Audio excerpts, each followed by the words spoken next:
Hello and welcome to the channel. As always, I'm your host Morgan. Today I want to do a couple of things. First of all, I want to give a very brief update to the Patagonia v. Pattiegonia situation that I talked about in a previous video. If you want to know more about that, go ahead and go back and watch that video. Admittedly, the update is already in the pinned comment, but I wanted to put it in video form too. The other thing we're going to do is talk about a little piece of kind of good news in the eco-climate world. Now, if you go back and look at the whole story from start to where we are now, it's not entirely good news, but where we are now is at least hopeful, and we could all use some good news right now. So I think that it's worth talking about, and it's some good information to get out there. Now, don't worry, I will stop teasing you in a moment, but before I do, please allow me to shamelessly shill for myself, because if I'm not going to be my own hype person, who will? If you want to just jump into the main topics though, please go ahead and jump to this timestamp.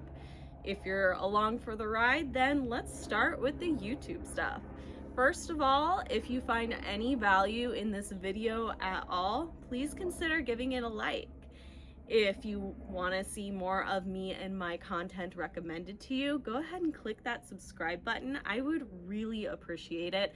I am trying to hit that 500 subscriber goal. I'm at 230 something, I think, right now. I could check, but I'm not going to because I'm not a professional and this is just a casual video. If you do, however, end up clicking that subscribe button, please also consider clicking the bell so that you'll get notifications when I post. I do try to post a positive little short every morning that gives a little bit of a mini life update as well as a bit of positivity, because we all need some positivity to start our days off with. And then if you want to see more of me, consider checking me out on all my various profiles on all the other platforms. They're linked in the description and in my link tree. They're all organized for you.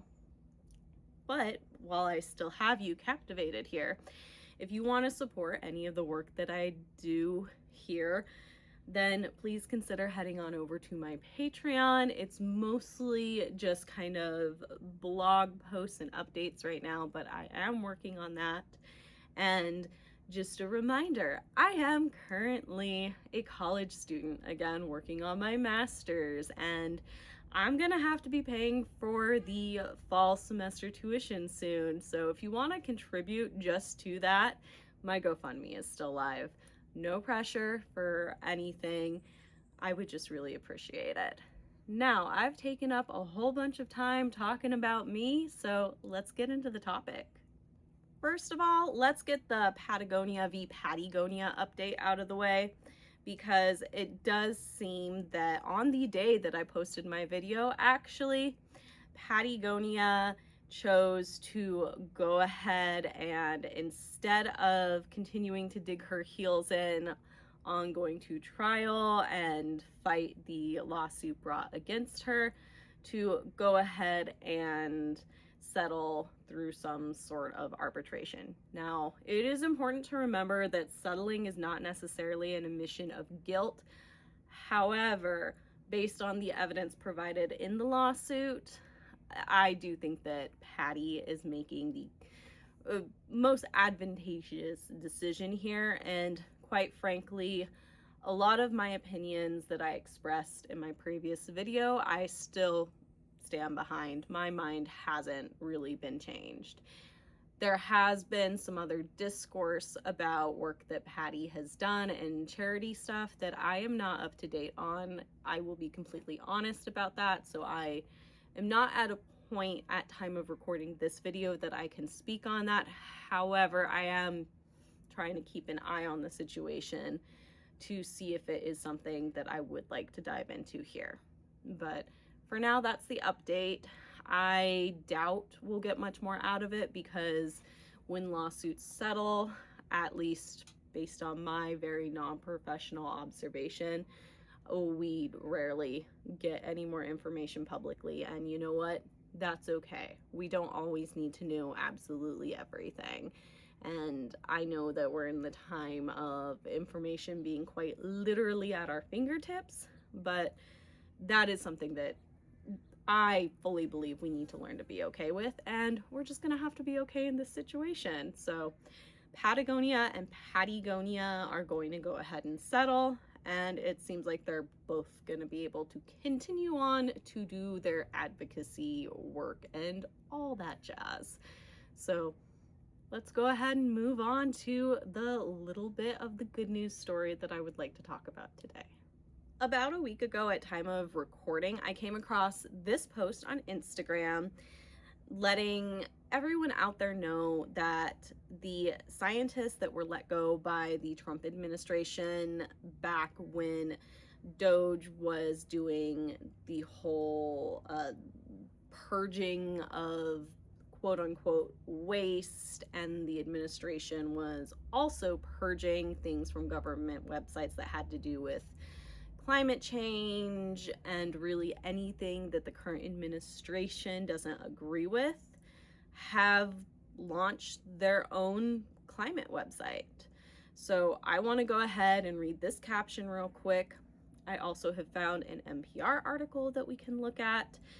This Instagram post does source another article, which we love here. We love people, entities, all that jazz that cite their sources, because that is so important. And all my source material is always in my description if you're ever looking for it.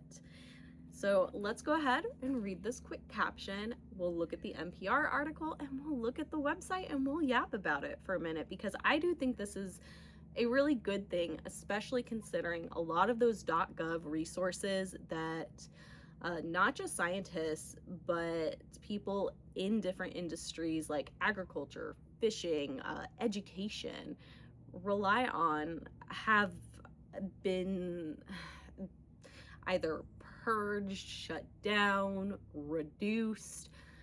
It's a mess.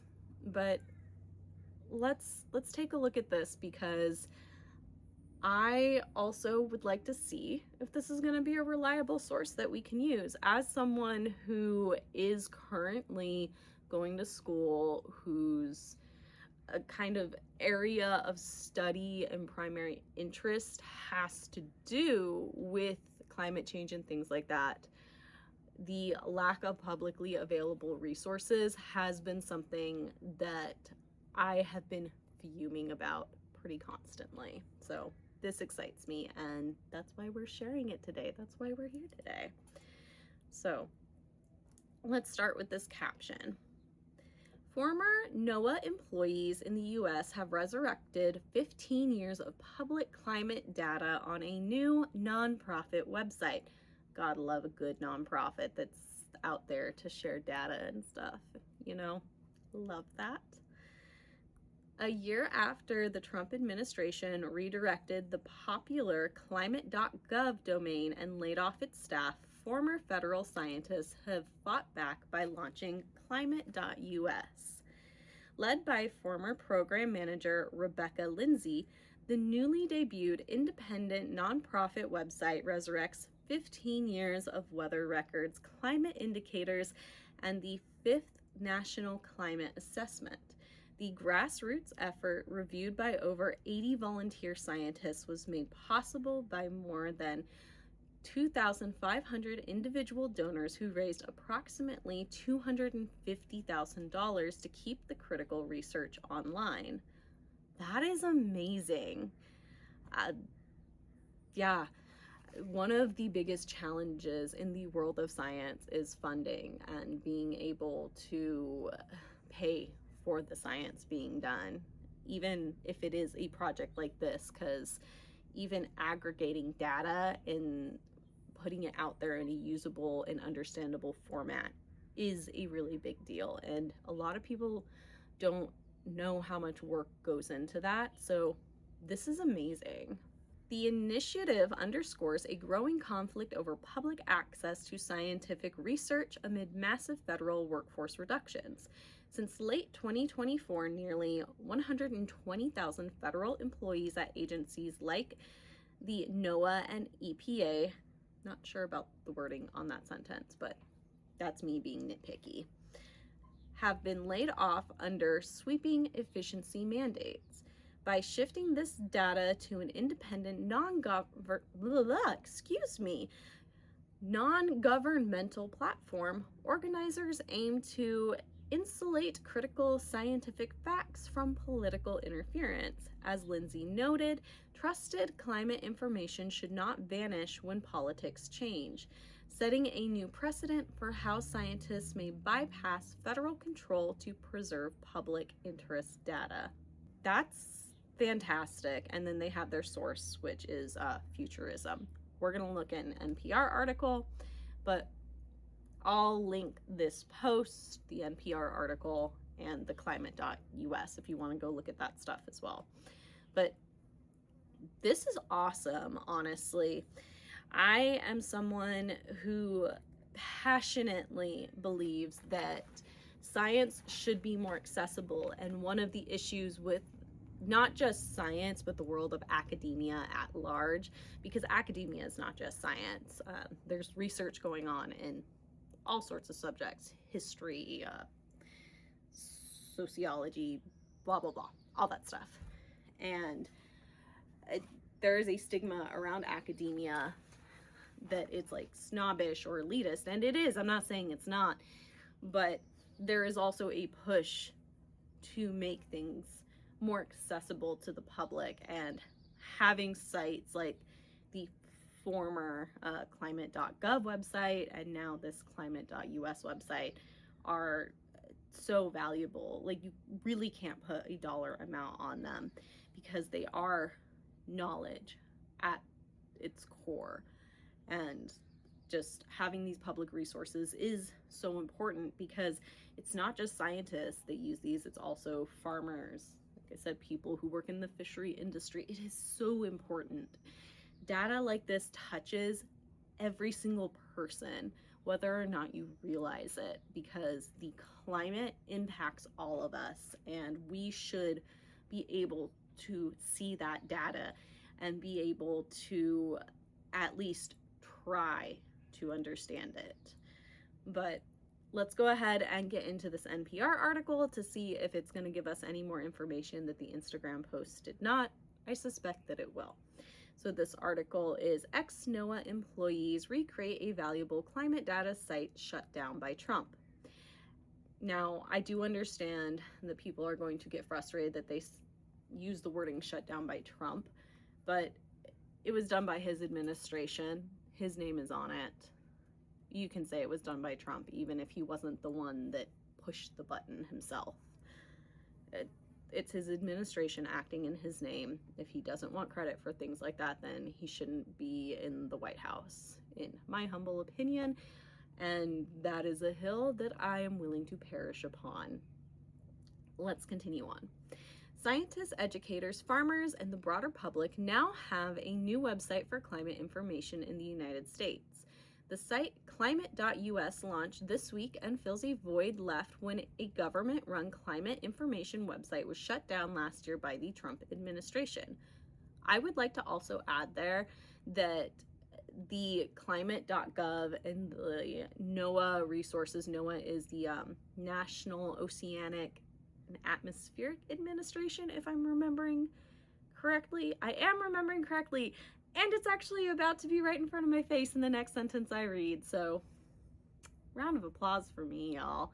But my point here to pause at this moment is to say that it's not just those of us in the US that rely on that website. One of the big issues with this administration removing the public access and getting rid of things like climate.gov is that other nations also use those resources, because science is a collaborative thing, not just within your own country, but worldwide. I know that we're still in an age where for some reason people are clinging on to these very national identities, but we are kind of shifting towards a globalist community, at least in my opinion. I know there is a much broader conversation that could be had here that I am probably not prepared to have and give any of my arguments any justice. So we're gonna leave that particular can of worms right there and not open it anymore. I know we cracked it open, but if I need to stand on that, I will dig up some research and we'll make a whole video about it. But right now, not the time. So the point being, these resources that were pulled were not just valuable here in the United States, they're valuable for the entire world. So it was a big deal. And just the whole situation with the future of science in the United States is abysmal right now, at least under this administration. Let's continue on before I get too deep into that tangent. The new site was created by former employees of the National Oceanic and Atmospheric Administration, NOAA, the government's lead scientific agency for climate, weather, and ocean monitoring, who worked on climate.gov until they were laid off last year as part of the Department of Government Efficiency DOGE cutbacks.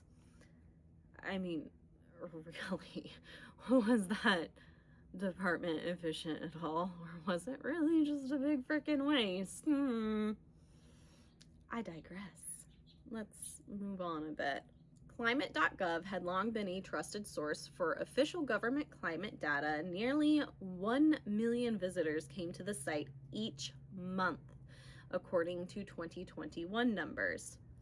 Most of the data remains technically accessible on government servers, but it is difficult to find, according to Rebecca Lindsay, a former program director for Climate.gov, who now heads the Climate.us project.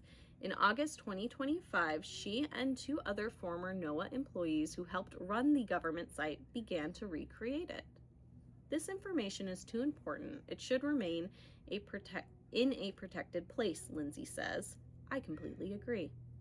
As of June 24th, 2025, users going to the NOAA climate site are presented with a page saying, in compliance with Executive Order 14303, future research products previously housed under climate.gov will be available at noaa.gov/climate and its affiliate websites. When NPR asked for comment, NOAA Communications Director Kim Doser emailed the same statement. Fantastic. Yeah, they don't want people to have access to the data. In my humble opinion, they being the current administration being the tangerine turd Donald Trump and all of his cronies. Let's continue on. A front door opening into a closet. The result, Lindsay says, is NOAA renovated a store and they had the front door open into a closet. Lindsay and her small team crowdsourced about $280,000 to get started on the technical part of the new climate site. They also recruited volunteers, including about 80 scientists, to serve on the group's science panel and to be subject matter experts to fact check what the site publishes. This year, the effort also received a one-time grant from an anonymous donor that Lindsay says will keep the project afloat until at least February 2027. That is fantastic. I'd love to know who the anonymous donor is, but, you know, like I said earlier, we don't need to be privy to all of the information in the world. If the donor wants to remain anonymous for whatever reason, I guess they can remain anonymous, but that is amazing. NOAA's climate data is public, making the downloading and creation of the new climate.us site relatively straightforward, Lindsay says, but there were still obstacles, among them creating a new search capability to replace the old government site that would have been too expensive to keep using. The technical issues were more challenging than the content issues, she says. Catherine Hayhoe, a climate scientist at Texas Tech University, says she frequently referred people to climate.gov because of its accuracy and easy to understand information. The site's disappearance, she says, made it harder for the public and others to use and other users of NOAA data to access trustworthy climate change information. Climate.us goes a long way to closing that gap. They're really helping people connect what's happening at the global scale to how it matters to their lives, she says. Hey Ho says that one of these social tipping points for climate action is public education and understanding. It's not just what's happening, but why it matters and how it affects us, she says. I completely agree. I've noticed in conversations that I've had that there is a dearth of public understanding. The knowledge is technically there, but when you get into misinformation that spreads so easily online and straight up disinformation campaigns and fake news and all of that, the waters get very muddy, which makes understanding very hard to come by. And the fact that climate.gov was essentially nuked, to use some hyperbolic language,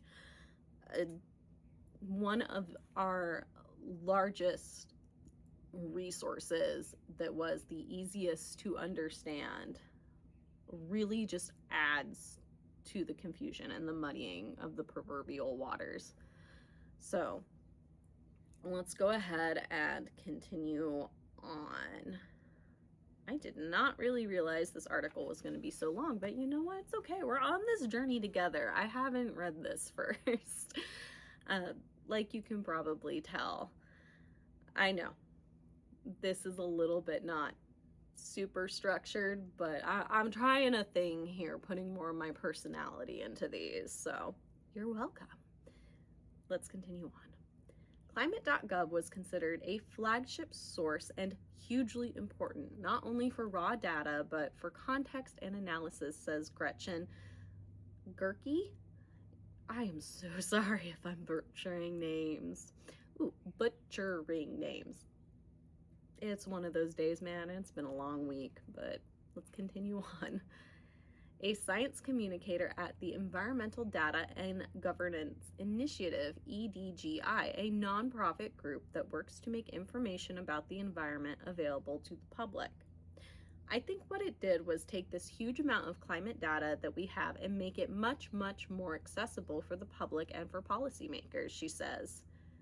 Yeah, that was the whole point of it. And that is so important to do. But the reason why, let's just say the word that nobody wants to say that may make YouTube upset. The reason why fascists want to make data either impossible or very hard to access is because populations with less education and less access to information are much easier to control. And that is something that we should all take note of, and we should all be alarmed by when access to information is either completely removed or made very difficult. Let's continue on. Gerke says that since DOGE, now we have a lot of expertise outside of the government because of so much brain drain from the government, and we can really stand up things. We can have powerful interventions, and climate.us, I think, is a success story of that. I agree.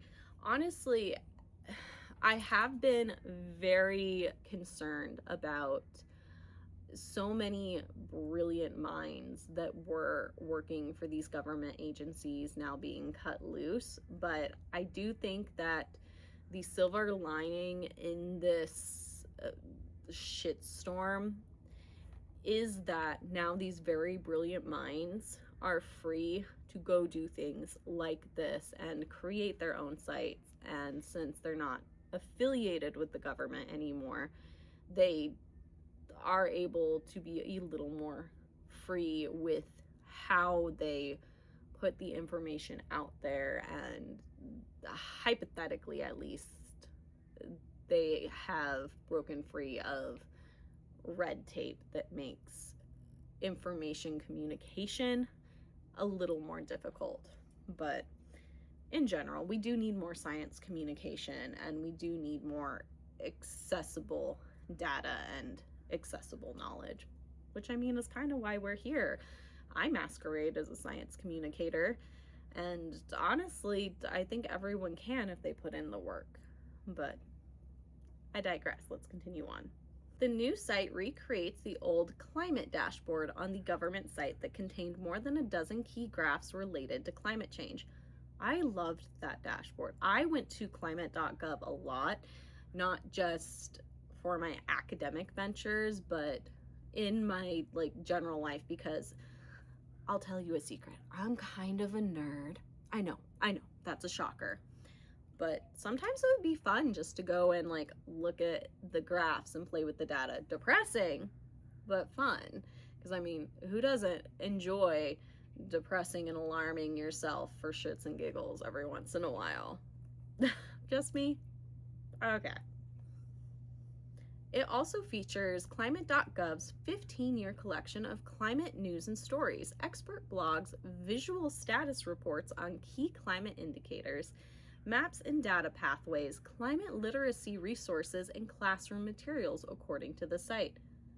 That is so important because you can look at all this climate data, you can read the blogs and statements by scientists and stuff, but that doesn't actually mean you're absorbing it. Doesn't necessarily mean that you're literate on the subject.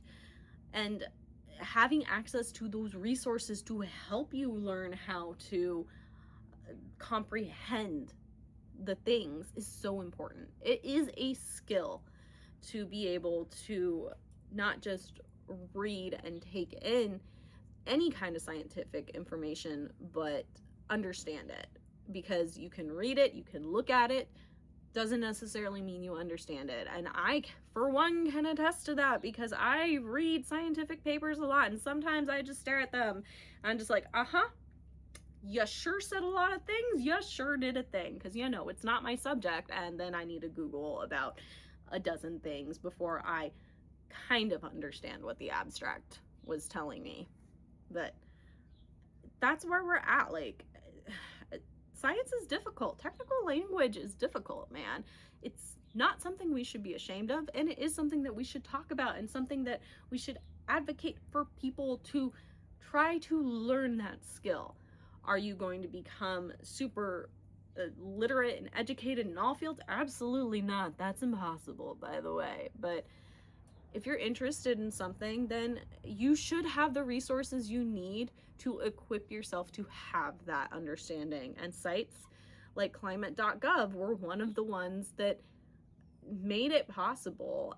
And the fact that what happened to it happened was a travesty, and it is fantastic that scientists are getting together now to create this climate.us site. And we haven't even looked at it yet. And this video, it's getting long, man, because sorry, I get excited about things. But the other thing is classroom materials are so important, because I know that not just my professors in university, but my high school teachers and stuff, I know they used climate.gov for those sections of science class, and it was just so important because then they could go get materials that they needed. And public schools are super funded, and teachers always have the budget they need to get the most premium materials. In case you can't clock it, I'm being sarcastic. Having access to materials for classrooms is important, is the point that I'm making, in case you didn't pick up on that. But let's go ahead and continue on. We're almost done with this article, and then we can look at the site, which I'm so excited. I haven't looked at it because I want my reaction to be with y'all. You should feel special. Do you feel special? Let me know in the comments. But let's finish out this article. Hopefully I won't break in till the end, but y'all know how I am. I am a yapper. So let's continue. Lindsay says the editorial philosophy of climate.us will remain the same as it was in climate.gov's heyday, just the facts. Climate.gov was never about, and climate.us will never be about, telling Americans what to do about climate change. She says the site will continue to be nonpartisan, but will be focusing on the science and explaining science and showing people what the data show. Okay, I'm sorry. I gotta break in because I love that. And one of the things about climate.gov, I had heard out in the wild that it was just some liberal site. And it's like, no, it's nonpartisan. Science is not free from bias. Let's just get that out of the way. But at its core, you aim to be. Now, yeah, donors and stuff and things can get money. Anything including humans can get corrupted, as is the nature of our species, in my humble opinion. Don't come for me, or do come for me. Put those comments down there if I just irritated you. It'll really show me.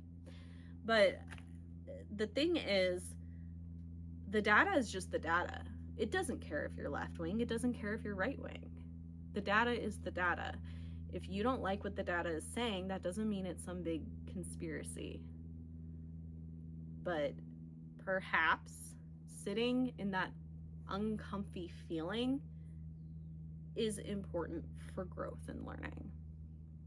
Let's continue on. Just last week, the White House was forced to backtrack on a plan to remove a half-dozen high-tech data collection buoys from the Pacific. The buoys measure sea surface temperature, currents, and changes in ocean chemistry due to carbon dioxide emissions and other pollutants. EDGI's Gerke is concerned about the quiet discontinuation of climate data under the Trump administration. This is something I've been concerned about too, and when I saw that the Trump administration has to put back those buoys and stop that plan, I literally squealed. It was very exciting. It is a big win, but just because they're putting them back doesn't necessarily mean we'll see the data. So it's still concerning, but that's my doom and gloom brain still being skeptical and cynical. So let's continue on. Let's wrap this up. EDGI's Gerke is concerned about the quiet discontinuation of climate data under the Trump administration, which could leave scientists without the information they need to address climate change. She thinks climate.us could prove a valuable tool for keeping tabs on that. We are still not in a position to know what data is even being collected, she says. Lindsay says there is discussion with climate.us about whether the site's role will be to safeguard climate information until it can return to government stewardship in a future administration, or whether it should remain an independent resource. She sees the value in keeping it out of politicians' hands. The fact that they got rid of it so easily is proof that we shouldn't make it vulnerable again, she says. And then a clarification, a previous version of this story did not clearly make the connection between public education and social tipping points for climate action.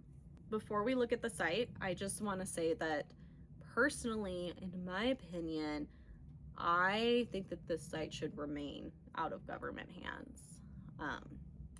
Now, that may mean that in the future, getting and publishing the data may take a little bit longer, but that is an excellent point that they got rid of, or effectively got rid of, the public's access to this data and this resource really just at the click of a button.